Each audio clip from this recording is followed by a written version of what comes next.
AI की दुनिया में एनवीडिया का दबदबा ऐसा है कि कोई आसपास भी नहीं फटकता। पर जरा सोचिए, क्या हो अगर चीन इस खेल को खेलने के नियम ही बदल दे।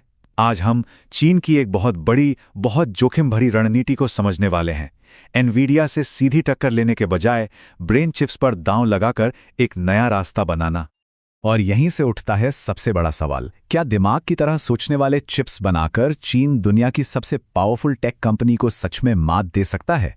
ये एक ऐसी बाजी है जिसके नतीजे पूरी दुनिया की टेक्नोलॉजी का भविष्य तय कर सकते हैं। तो ये ब्रेन चिप्स आखिर है क्या चीज़? देखिए, इसे आसान भाषा में समझते हैं। ये दो तरह के होते हैं।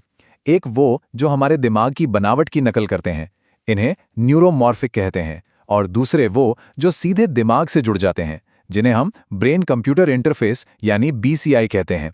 और इन दोनों का मकसद सिर्फ एक है, एआई के अगले दौर के लिए जबरदस्त एफिशिएंसी हासिल करना। तो चलिए कहानी के पहले हिस्से में चलते हैं, जिसका नाम है अभेद्य किला।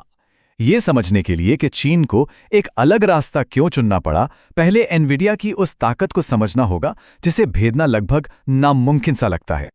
जरा इन आंकड़ों को देखिए। डेटा सेंटर जीपीयू मार्केट में एनवीडिया का हिस्सा है 92%। जी हां, आपने सही सुना, 92। बाकी पूरी की पूरी इंडस्ट्री सिर्फ 8% में सिमट कर रह गई है। ये सिर्फ बाजार में बढ़त नहीं है, ये तो एक छत्र राज है। लेकिन एनवीडिया की असली ताकत सिर्फ उनके हार्डवेयर में नहीं, बल्कि उनके सॉफ्टवेयर इकोसिस्टम में है, जिसका नाम है कूडा। इसे बनाने में 20 इयर्स लगे हैं। इस पर 50 लाख से ज्यादा डेवलपर्स काम करते हैं, और इसकी कोड लाइब्रेरी इतनी बड़ी है कि कोई सोच भी नहीं सकता। इस इकोसिस्टम को छोड़ के किसी और पर जाना, ये सिर्फ मुश्किल नहीं, लगभग नामुमकिन है। और फिर साल 2022 में खेल पूरी तरह बदल गया। अमेरिका ने बड़े पैमाने पर निर्यात पर प्रतिबंध लगा दिए, जिससे चीन को एनवीडिया की टॉप टीयर चिप्स मिलना बंद हो गईं, और अचानक आत्मनिर्भर बनने की जो इच्छा सालों से थी, वो रातों रात एक मजबूरी बन गई। अब आते हैं कहानी के दूसरे हिस्से पर, वैकल्पिक मार्ग। ये वो मोड़ है जहां चीन ने सीधी टक्कर से बचते हुए एक पूरी तरह से नया रास्ता बनाने की ठानी। और ये कोई अचानक लिया गया फैसला नहीं था। इसकी जड़ें सालों पुरानी राष्ट्रीय रणनीति में हैं। 2015 के मेड इन चाइना 2025 से लेकर चाइना ब्रेन प्रोजेक्ट और हाल की 14वीं पंचवर्षीय योजना तक, हर कदम इसी दिशा में एक सोची समझी चाल थी। तो इस पूरी रणनीति का सार क्या है?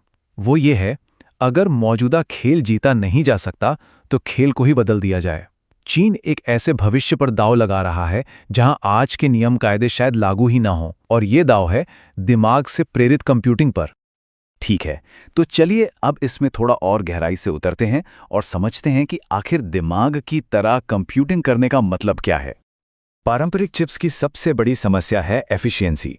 इसे ऐसे समझिए जैसे एक लाइब्रेरी है, जहां किताबें यानी मेमोरी एक बिल्डिंग में है और पढ़ने का कमरा यानी प्रोसेसर दूसरी बिल्डिंग में। हर बार किताब लाने ले जाने में जो ऊर्जा और समय बर्बाद होता है, वही इन चिप्स की सबसे बड़ी कमजोरी है। लेकिन ब्रेन इंस्पायर्ड चिप्स में पढ़ने का कमरा ही लाइब्रेरी है, प्रोसेसिंग और मेमोरी एक साथ एक ही जगह पर। यहां तकनीकी अंतर बिल्कुल साफ है। पारंपरिक जीपीयू हमेशा चालू रहते हैं, लगातार डेटा भेजते रहते हैं, चाहे जरूरत हो या ना हो। लेकिन न्यूरोमॉर्फिक चिप्स दिमाग की तरह काम करते हैं। वे सिर्फ जरूरत पड़ने पर ही जानकारी के छोटे छोटे स्पाइक्स भेजते हैं, और नतीजा बेजोड़ एनर्जी एफिशिएंसी। इस रणनीति का दूसरा अहम पहलू है ब्रेन कंप्यूटर इंटरफेस यानी बीसीआई। ये दिमाग और किसी बाहरी डिवाइस के बीच एक सीधा कम्युनिकेशन हाईवे है, जो सिर्फ सोचकर मशीनों को कंट्रोल करने की अविश्वसनीय क्षमता देता है। चलिए अब उन प्रमुख कंपनियों और संस्थानों पर नजर डालते हैं जिन्हें इस राष्ट्रीय रणनीति को हकीकत में बदलने का भारी भरकम काम सौंपा गया है। इस मैदान में 3 बड़े खिलाड़ी उभर रहे हैं। पहला है टेक जायंट हुआवे, जो अपने असेंड 910B चिप के साथ सीधे सीधे एनवीडिया को चुनौती दे रहा है। फिर है कैम्ब्रियन, जिसे अक्सर चीन का एनवीडिया भी कहा जाता है। और तीसरा है सिनसेंस, जो बेहद कम पावर वाले न्यूरोमॉर्फिक चिप्स का स्पेशलिस्ट है। और ये सिर्फ कागजी योजनाएं नहीं हैं, बल्कि जमीन पर ठोस नतीजे भी सामने आ रहे हैं। डार्विन मंकी नाम का दुनिया का सबसे बड़ा न्यूरोमॉर्फिक सुपरकंप्यूटर तैयार है। स्पाइकिंग ब्रेन 1.0 जैसा एआई मॉडल पूरी तरह से घरेलू हार्डवेयर पर चल रहा है।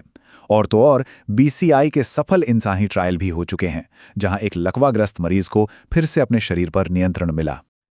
अब आते हैं कहानी के अंतिम और सबसे अहम पड़ाव पर, हिसाब का दिन। यहाँ हम देखेंगे कि असल ज़मीनी हकीकत क्या है, प्रगति कितनी हुई है और कौन सी बड़ी चुनौतियाँ अभी भी पहाड़ बनकर खड़ी हैं।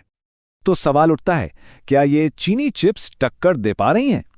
ह्वावे का असेंड 910B चिप एनवीडिया के पुराने A100 के करीब 80% प्रदर्शन का दावा करता है, जो बुरा नहीं है।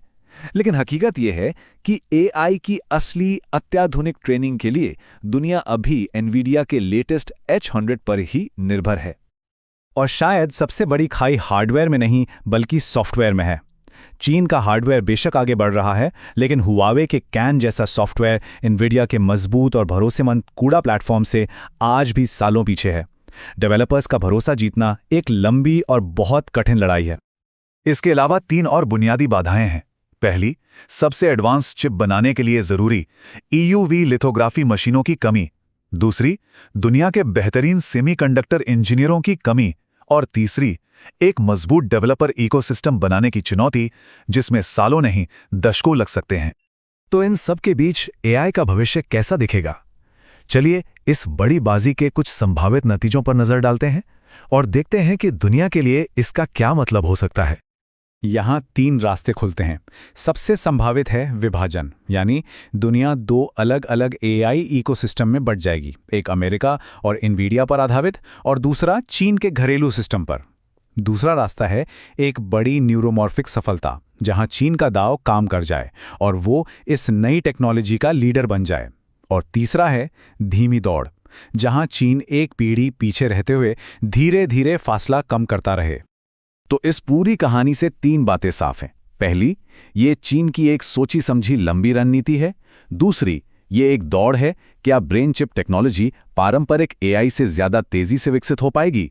और तीसरी और सबसे जरूरी बात, हार्डवेयर लड़ाई का सिर्फ आधा हिस्सा है, असली विजेता तो सॉफ्टवेयर और डेवलपर कम्युनिटी ही तय करेगी। और अंत में हम इस सवाल के साथ रह जाते हैं, जैसे जैसे कंप्यूटिंग दिमाग से प्रेरित होती जाएगी, क्या ये दुनिया को 2 अलग अलग टेक्नोलॉजी खेमों में बांट देगी, या फिर हम AI के एक ऐसे नए दौर में दाखिल होंगे जहां कच्ची ताकत नहीं बल्कि असली ताकत एफिशिएंसी को माना जाएगा। इसका जवाब तो खैर भविष्य ही देगा।